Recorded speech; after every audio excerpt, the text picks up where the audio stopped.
네, 이번에는 취재 기자와 함께하는 시간입니다. 현장 취재 종목 한라인 김민수 기자와 함께합니다. 어서 오세요. 네, 안녕하세요. 네, 어떤 기업에 다녀오셨나요? 제가 이번에 다녀온 곳은 그 반도체 패키징 전문 기업인 하나마이크론이라는 회사입니다. 그 메모리 반도체 분야에서 좀 앞선 기술력을 가지고 있는 회사로 세계 최초로 그 플렉서블 패키징 기술을 개발하기도 했습니다. 또 최근에는 브라질 사업이 본격화하면서 시장에 좀 관심을 모으고 있습니다. 하지만 최근 몇 년 동안은 그 실적이 그리 좋지는 못했습니다. 그 스마트폰 쪽으로의 그 전환이 좀 늦었고 그 메모리 위주의 사업으로 업황에 따른 부침도 좀 심했습니다. 이번에 저는 그 최창호 대표를 직접 만나서 그 시청자 여러분들이 궁금해하실 부분에 대해서 좀 자세히 듣고 돌아왔습니다. 네, 시청자 여러분들이 아마 가장 궁금해하실 부분이 말씀을 해주신 브라질 사업일 것 같아요. 지금 기사에 따르면 내년 매출 3천억 달성을 목표로 하고 있다라는 소식인데 예, 자세히 어떤 내용인가요? 예, 이 하나마이크론은 지난 2009년에 그 브라질 통신기업 페릿과 손을 잡고 브라질의 그 HT 마이크론을 설립을 했습니다. 그 본 공장이 올해 드디어 완공이 됐는데요. 이 하나마이크론이 그 브라질을 선택한 것은 오직 그 성장성 때문이라고 볼 수 있겠습니다. 특히 브라질 IT 시장의 지속적인 고속 성장은 그 HT 마이크론의 성장성을 좀 높여주고 있습니다. 그 브라질의 스마트폰 수요는 그 최근 3년 새 400% 가까이 성장을 했고요. 내년에는 수요가 5천만 대로 전망되고 있습니다. 또 내년에는 그 월드컵 특수도 기대되고 있고요. 또 여기에 그 브라질 정부가 펼치고 있는 그 PPP 정책도 주목할 필요가 있습니다. 이 법은 그 자국 산업을 육성하기 위한 그 로컬 컨텐츠 법으로 그 자국 사용 제품에 대해서는 자국에서 생산된 부품을 일정 부분 사용하도록 강제하는 겁니다. 그 최근 주목받고 있는 그 낸드 플래시 메모리의 경우에는 올해 의무 사용 비율이 30%에서 내년에는 50%로 확대가 됩니다. 현지 공장을 가지고 있는 그 HT 마이크론의 경우에는 그 수혜가 예상되는 부분입니다. 또 HT 마이크론은 브라질 반도체 지원법인 그 바디스의 대상 업체로 세제 혜택을 받고 있어서 그 타사 대비 70%의 가격 경쟁력도 확보를 했습니다. 이 덕분에 그 앞서 말씀하신 것처럼 공장 완공 이후에 그 매출이 급격하게 성장하고 있는데요. 이 부분은 그 최창호 대표의 말을 통해 한번 들어보시겠습니다. 지난 몇 년 동안 브라질 정부와 협조를 해서 세제 혜택, 그 다음에 자국산 반도체를 뭐 쓰게 만드는 그 나라에서는 PPP라는 말을 합니다만은 그런 이제 혜택을 받아가지고 작년도는 이제 한 매출 한 120억 정도 이렇게 했고 올해는 한 600억 정도 매상을 해가지고 영업이익을 한 30억 정도 이렇게 목표를 하고 있고 내년도는 한 1,400억 매출에 영업이익 한 250억을 목표로 하고 매년 한 2배 내지 3배 정도 성장을 기대를 하고 있습니다. 네, 그러니까 브라질의 통신기업과 손을 잡고 브라질에 이 회사를 만든 것이고 이 회사가 이익을 상당히 많이 창출을 할 수 있을 것이다라는 기대감인데 그렇다면 이것이 어떤 형태로 또 하나마이크론에 이익을 주게 되는 건가요? 예, 이 브라질 그 HT 마이크론은 그 세 가지 형태로 하나마이크론에 수익을 주게 되어 있습니다. 예. 먼저 이 브라질 공장에서 해결하기 어려운 고난이도 기술이 필요한 부분은 하나마이크론이 그 수주를 받아와서 한국 공장에서 패키징을 해서 보내기 때문에 이 부분에서 매출과 영업이익이 발생을 합니다.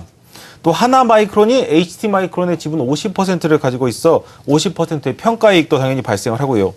또 HT 마이크론은 사실상 하나마이크론의 기술을 가지고 운영되기 때문에 매년 매출의 2%에 해당하는 로열티도 받게 됩니다. 이에 대해서도 그 최창호 대표의 말을 통해 한번 들어보시겠습니다.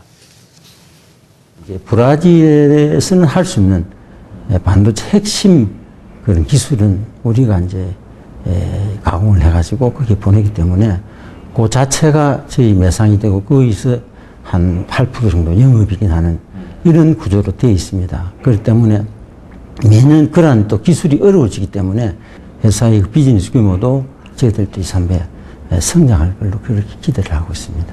저희들이 현재 50% 지분을 가지고 있기 때문에 그게 뭐 연간 300억 이익 난다면 150억은 저희 몫이 되고 또 그쪽의 매상의 한 2%는 또 로열티를 받게 되어 있습니다. 그렇기 때문에 저희들이 이제 여기서 매출을 해서 발생하는 그 영업이익과 그 다음에 현재 또 이익에 대해서 50%, 그 다음에 현재 매상의 2%의 로열티 이 세 가지 수익원이 일어날 수가 있는 것입니다. 네, 먼저 이렇게 하나마이크론의 본격화되고 있는 브라질 사업에 대해서 들어봤는데 그렇다면 국내 사업 같은 경우에는 어떻습니까? 예, 앞서 말씀드렸지만 그 메모리 분야에 좀 치중돼 있어서 그동안 좀 어려움을 겪었는데요. 네. 지금 3가지 신성장 동력을 좀 준비하고 있습니다. 현재 진행 중인 것이 그 올해부터 고부가가치인 플립칩 패키지 양산이 시작됐다는 점입니다. 내년부터 좀 본격적인 그 기대가 되고 있고요. 또 많은 기대를 모으고 있는 플렉서블 패키징 분야도 내년 하반기부터 좀 본격화될 전망입니다. 이 플렉서블 패키징 기술은 하나마이크론이 세계 최초로 개발해 좀 관심을 모으기도 했습니다.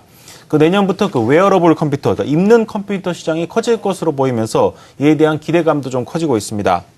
이 밖에도 그 차세대 패키징으로 주목받는 그 TSV 시장을 위해서 하나마이크론은 올해 이 분야 선도 기업인 그 EP웍스를 인수하기도 했습니다. 그 하나마이크론의 내년 사업에 대해서도 최창호 대표의 말을 한번 들어보시겠습니다.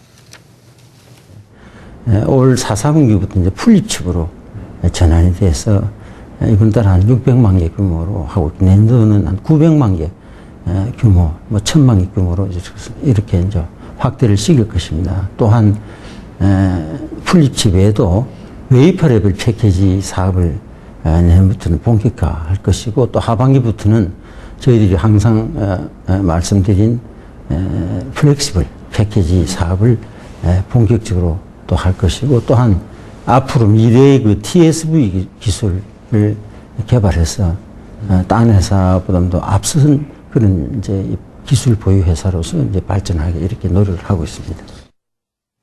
네, 이렇게 신성장 동력이 될 만한 사업군들도 있다라는 이야기를 들어봤는데 하지만 앞서서도 짚어주셨듯이 그동안은 실적이 참 좋지 않아서 주가의 흐름도 참 부진했었거든요. 네, 그렇습니다. 내년에는 본격적인 턴어라운드가 정말 가능할지 실적의 추이도 살펴보도록 할까요? 예, 지난 그 2011년 이후에 하나마이크론의 실적은 계속해서 하락세를 좀 보이고 있습니다. 지난해에는 좀 적자를 기록하기도 했고요. 그 이유는 앞서 말씀드린 것처럼 그 스마트폰 쪽으로 빠르게 사업 전환을 못하는 것이 한 이유고요. 또 메모리 쪽에 사업이 집중돼서 업황에 따른 영향을 좀 크게 받았습니다. 또 의욕적으로 준비했던 그 시스템 LSI 분야의 성장이 예상보다 더딘 것도 어려움을 줬습니다. 하지만 그 앞서 설명드린 것처럼 뭐 신성장 동력, 브라질 사업 등으로 내년에는 본격적인 그 턴어라운드가 기대되고 있습니다. 이 마지막으로 최창호 대표가 투자자 여러분께 전한 말을 들어보시겠습니다. 단순한 임가공을 하는 회사에서 앞으로 이제 시스템을 판매하는 그런 회사로서 이제 변신이 되는 그런 원년이 내년도부터 될 것 같습니다. 그렇기 때문에 투자가 여러분들이 이제 그동안 참고 많이 기다리시는데 지금부터는 좋은 그 기대를 하셔도 좋을 것 같습니다. 네, 이러한 기대감이 정말 현실이 됐는지 지켜봐야 되겠습니다. 하나마이크론에 대해서 오늘 이 시간 알아봤고요. 함께해 주신 분은 김민수 기자였습니다. 수고하셨습니다. 예.